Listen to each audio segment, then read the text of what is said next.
yaa nama rabbiin humna sii kenne, yaa nama rabbiin qabeenya sii kenne, yaa nama rabbiin dandeettii sii kenne, kottuuti mana kana ijaarii ajrii irraa fudhadhuu siin jedha. Kan ijaaruuf qorqorroon ijaarata hin dandeenyeef jecha dhagaadhuma kana biyyee dhoqee suphee godhanii dhagama kana laxxafanii keessatti salaataati kan isaan jiranii jechuudha. Allahu የኔ መመኪያ መጠጊያ ቤቴ ሶብርን ስጠኝ እስከ ሕይወቴ እንዲያው ሰው ነኝና እንከን የበዛ ዱንያ ስትፈትነኝ።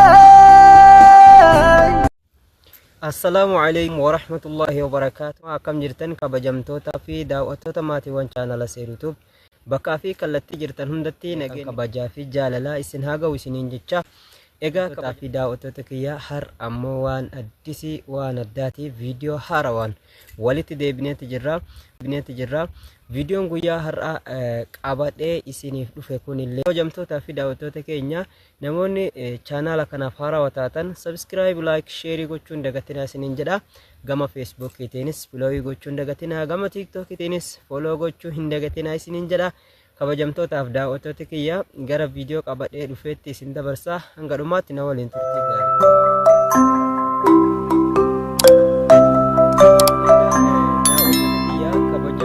Jaalatamoo yeroo ammaa kana jechuudha manni isin amma asitti argaa jirtan kuni mana addisiidha jechuudha. Manni kun addisii yeroo isiniin jedhutti umriin mana kana hangam dheerata naan jettane bara 1954 manni kun kan ijaarame jechuudha. Iddoon argama isaa godina Arsii Bahaa Aanaa Seeruu ganda Waajii keessatti kan argamu jechaadha. Egaa kabajamtootaa fi hordoftoota keenya manni isin amma asitti argaa jirtan kuni kan akkatti dhagaadhaan daraadaramee ijaarame kuni waggoota dheeraadha jechuudha. Umriin isaa fakkeenyaaf zamana akaakuu kennaa dura jechuudha. Baay'ee tura kabajamtootaaf hordoftoota keenya umriin isaa akkasumatti baay'ee turaadha. Egaa yeroo ammaa kanatti manni isin argaa jirtan kuni mana maaliiti jechuun keessan hin oolamu. Manni mana jireenyaati miti, mana rabbiiti jechaadha. Masgiida ummanni kun ummanni naannoo kana jiraatan wallahi dhugaa rabbii dubbachuudhaaf ummata baay'ee tokko diin rabbiillee jaalatanidha. Akkasuma hawwii diinillee warroota qabanidha.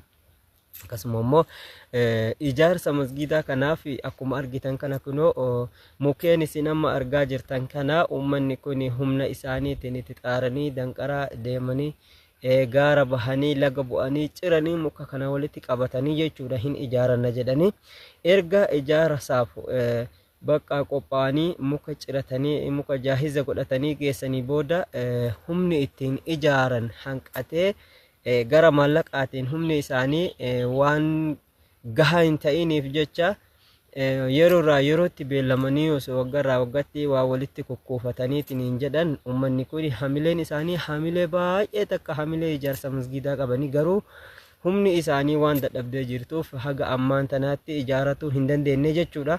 Akkuma argitan kinoo waan humni isaanii dadhabaa ta'eef naannoo kanatti yeroo baay'ee caamnillee hammaata.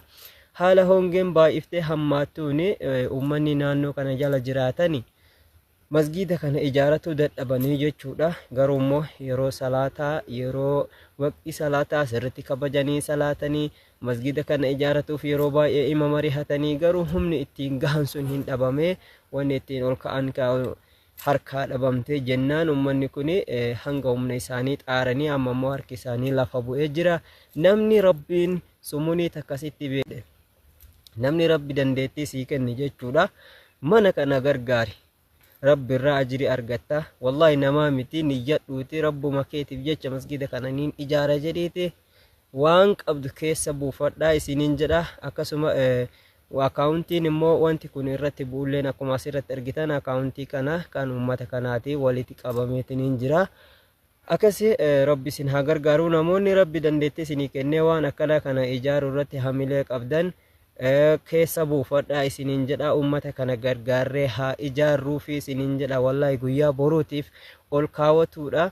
khayrii dalaguun xiqqeenya qabdu mana rabbii ijaaruun ajrii guddaa qaba mana rabbii yeroo tokko ati mana tokko ijaartee rabbiillee jannata keessatti mana si ijaaraa jedhaniiti kan sheekotii yeroo baay'ee nutti himanii egaa kabajamtootaa fi hordoftoota keenya mana kana haa ijaarru isiniin jedha akkasuma namni rabbi laafiseef ammoo gargaartanii naannoo kana keessallee ummanni miskiinni harka qalleeyyiin baay'eetu jira naannoo kana warroonni nama gargaaran tokko dhufanii gargaaraa hin jiranii dhugaa rabbii namoota naannoo kana keessa jiran kan harka qalleeyyii irra deemee viidiyoo isaaniillee waraabee isiniif maxxansaa garuu ammaaf naaf hin mijjooyne ammaaf kan natti mul'ate masgida waan ta'eef masgida kana yeroo baay'eetti dhufeenan salaataan hin laalaa jechuudha haalli jijjiirama isaa homtuu hin jiru jechuudha ummanni kun garuu yeroo baay'eef hamilee hin qabanii ahlul khayrii jedhanitti illee himatanii turanii ahlul khayriin sunillee ammoo suuraa kaafateetuma viidiyoo waraabbatee gaafa kaan eegasii ummata kana hin gargaarree achumaan cal'isee jechuudha ammallee ummanni kun isanii jedhanii wanta jenne hanga humna isaaniitiin horii fi re'ee waan qaban walitti guuranii gurguranii kuufachaatiniin kan isaan jiran garuu akkasitti yeroo isaan deemanitti yeroo dheeraa waan irraa fudhatuuf mukkeen isaan itti miidhamanii ciranii amma as naqan kun jechuudha amma hanga ammaatitti garuu ijaarata hin dandeenye kabajamtootaa fi daawwattoota kiyya namoonni viidiyoo kana hordoftan hundi keessanuu sheer godhaa harki keessan kan isin sheer gootanii fayyaa haa argatu rabbiilleen isin haa gargaaru rabbi dandeettii isin haa kennu rabbi ol isin fuudhee gad isiniin deebisini milkeessee rabbi isin hin hongeessini rabbiin maqaa keessan ol fuudhee gad isiniin deebisini rabbiin sadarkaa keessan ol isin haa fuudhu kabajamtootaaf daawwattoota kiyya dhugaa rabbii mana kana haa gargaaru isiniin jedha manni kun mana rabbiiti akkuma argitan haga ammaa dhagaan jira ummanni kun yeroo baay'ee inni diigamaa tura manni kun yeroo inni diigamutti ummanni kun waan dandeettii mukaan ijaaruuf qorqorroon ijaarata hin dandeenyeef jecha dhagaadhuma kana biyyee dhoqee suphee godhanii dhagama kana laxxafanii keessatti salaataati kan isaan jiranii jechuudha yaa nama rabbiin humna sii kenne yaa nama rabbiin qabeenya sii kenne yaa nama rabbiin dandeettii sii kenne kottuuti mana kana ijaarii ajrii irraa fudhadhu siin jedha guyyaa boruutiif rabbii kee biraa waa guduunfadhu kabajamtoota daawwattoota kiyya viidiyoon amma qabadhee dhufe kan haga ammaatti daawwatan kana hanga viidiyoo biraatti walitti deebinutti nagayaan naa turaa isiniin jecha namoonni chaanala kanaaf haaraa taatan irra deebi'uudhaan sabskiraabii fi laayikii sheerii gochuu hin dagatina hiriyoota keessan biraan gahaa isiniin jedha namni rabbi isinii laaffise ammoo qaamalleen dhuftanii ilaaluu dandeettanii namoonni humnaan dhaqneetu ilaaluu hin dandeenye lakkoofsa bilbilaa kanas jala jiru irratti bilbiltanii na argachuu dandeettanii iddoo masgiidni kun jiru aanatu isin geessaa jechuun fuudhee bakka kana isin geessa namni rabbi isinii laaffise akaawuntiin kenoo kana irratti buusaa masgiida rabbii kana haa ijaarru isiniin jedha السلام عليكم ورحمة الله وبركاته نغانا جرادا الله يعني ممكيا متقيا بيتي صبر ستاي مسكني كوتي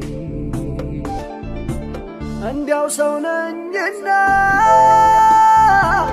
انكاني